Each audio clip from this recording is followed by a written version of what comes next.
Hi எல்லாருக்கும் வணக்கம். இன்றைக்கி ரஸ்க் அல்வா தான் பண்ண போகிறேன்.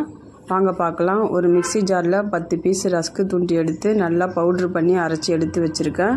ஒரு பேனில் 2 ஸ்பூன் நெய் விட்டு முந்திரி திராட்சையை நல்லா வறுத்து எடுத்துக்கலாம். அதே பேனில் பவுட்ரு பண்ணி வச்சுருக்கிற ரஸ்க்கு தூளை சிம்மிலே வச்சு நல்லா வறுத்துக்கலாம்.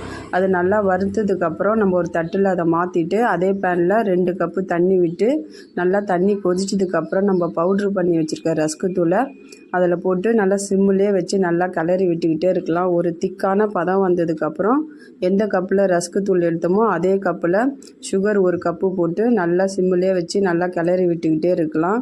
திக்கான பதம் வந்ததுக்கப்புறம் ஏலக்காய் பவுடரை நல்லா தூவிட்டு நம்ம வறுத்து வச்சுருக்க முந்திரி திராட்சை அதில் தூவிட்டு நெய் நல்லா பிரிஞ்சு வந்ததுக்கப்புறம் எல்லாத்தையும் சேர்த்து ஒன்றா கிளறி விட்டோம்னா சூப்பரான ரஸ்க் அல்வா ரெடி. இந்த வீடியோ பிடிச்சிருந்தால் லைக் பண்ணுங்கள், ஷேர் பண்ணுங்கள், சப்ஸ்கிரைப் பண்ணுங்கள்.